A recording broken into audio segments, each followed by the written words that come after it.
Hiya everybody, thank you so much for coming to join me for story time today. I am going to be reading one of my favourite Christmas stories of all time. It's How the Grinch Stole Christmas by Dr. Seuss. It's one that my head teacher read to me every year when I was at primary school, so I hope you guys enjoy it too. Alright, have you got your pyjamas, your blankets, your hot chocolate, all of that good stuff? If you haven't, I highly recommend getting them, perhaps a cheeky snack as well. And then let's begin. Every Who down in Whoville liked Christmas a lot. But the Grinch, who lived just north of Whoville, did not. The Grinch hated Christmas the whole Christmas season. Now, please don't ask why. No one quite knows the reason. It could be his head wasn't screwed on just right. It could be perhaps that his shoes were too tight. But I think the most likely reason of all may have been that his heart was 2 sizes too small. But whatever the reason, his heart or his shoes, he stood there on Christmas Eve hating the Whos, staring down from his cave with a sour, grinchy frown at the warm-lighted windows below in their town. For he knew every Who down in Whoville beneath was busy now hanging a mistletoe wreath. And they're hanging their stockings, he snarled with a sneer. Tomorrow is Christmas, it's practically here. Then he growled with his Grinch fingers nervously drumming. I must find some way to stop Christmas from coming. For tomorrow, he knew, all the Who girls and boys would wake bright and early, they'd rush for their toys. And then, oh, the noise, noise. That's one thing he hated, the noise. I think it was good fun to me. Then the Whos, young and old, would sit down to a feast, and they'd feast, and they'd feast, and they'd feast. They would feast on Who pudding and rare Who roast beef, which was something the Grinch couldn't stand in the least.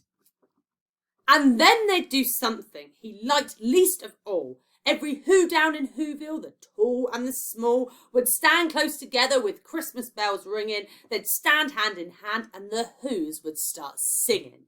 They'd sing and they'd sing and they'd sing. And the more the Grinch thought of this Who Christmas thing, the more the Grinch thought, I must stop this whole thing.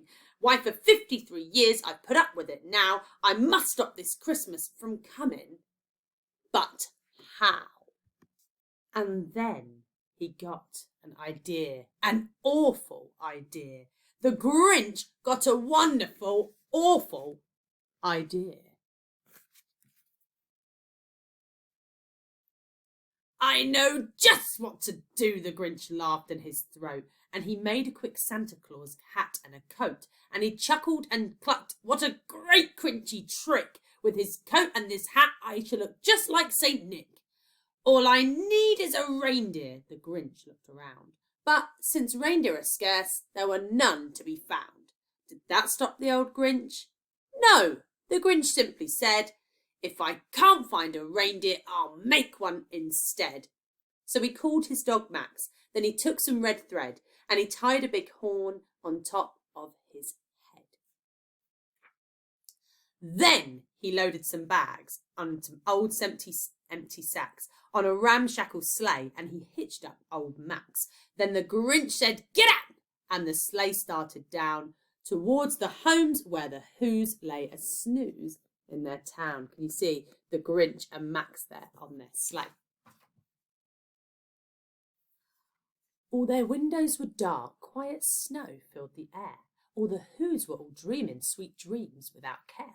When he came to the first little house on the square, this is stop number 1, the old Grinchy Claus hissed, and he climbed to the roof, empty bags in his fist. Then he slid down the chimney, a rather tight pinch, but if Santa could do it, then so could the Grinch. He got stuck only once for a moment or two, then he stuck his head out of the fireplace flue, where the little Who stockings all hung in a row. These stockings, he grinned, are the first things to go. Got the Christmassy scene there. Then he slithered and slunk, with a smile most unpleasant, around the whole room, and he took every present: pop guns and bicycles, roller skates, drums, checkerboards, tricycles, popcorns and plums. And he stuffed them in bags. Then the Grinch, very nimbly, stuffed all of the bags, one by one, up the chimney. All right. Then he slunk to the icebox. He took the Who's feast. He took the Who pudding. He took the roast beast. He cleaned out that icebox as quick as a flash. Why, that Grinch even took their last can of Who hash. Then he stuffed all the food up the chimney with glee. And now, grinned the Grinch, I will stuff up the tree.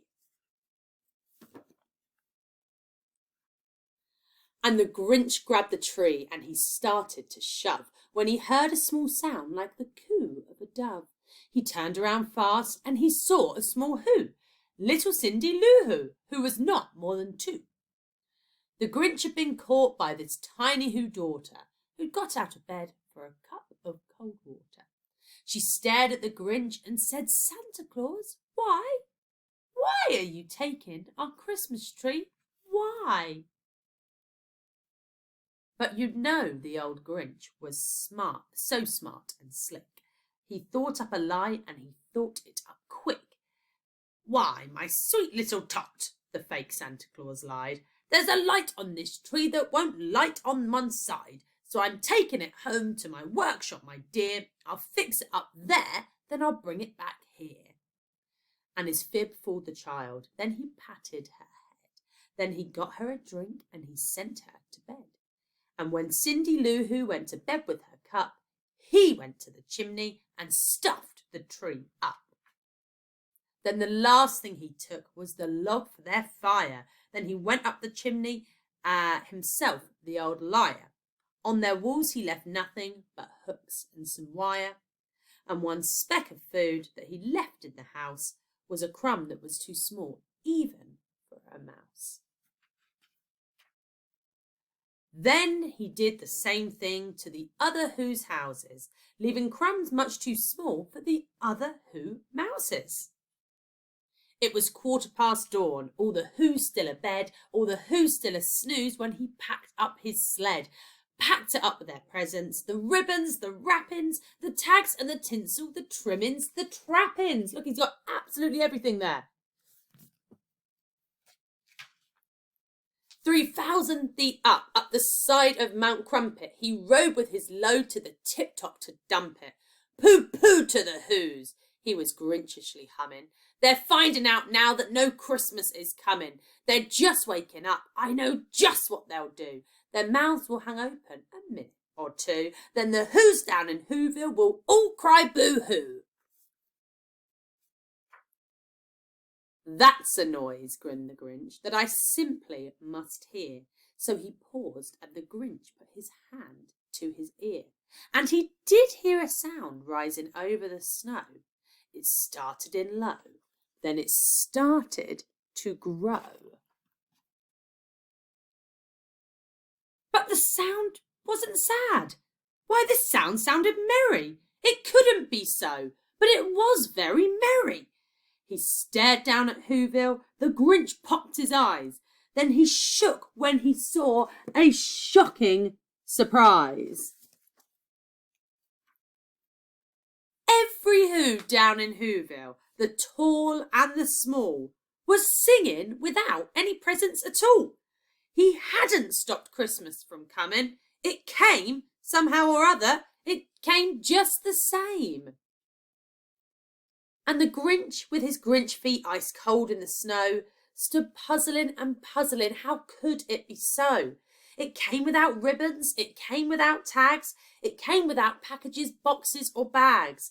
And he puzzled 3 hours till his puzzler was sore. Then the Grinch thought of something he hadn't before. Maybe Christmas, he thought, doesn't come from a store. Maybe Christmas, perhaps, means a little bit more. And what happened then? Well, in Whoville, they say that the Grinch's small heart grew 3 sizes that day. And the minute his heart didn't feel quite so tight, He whizzed with his load through the bright morning light, and he brought back the toys and the food for the feast, and he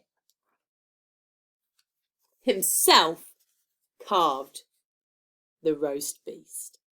And there's the end of that. So I hope you enjoyed it. I know I slipped up a couple of times there, didn't I? Hopefully, I guess for me, the moral of the story is that, as the Grinch realised, Christmas isn't about the boxes, the bags, the food, although we know that's very important. Christmas is about celebrating, being together, and really appreciating all of the things we've got. So, Merry Christmas, all of you. I hope you all have a wonderful time off, and I look forward to seeing you all really soon. Happy holidays, guys. Bye.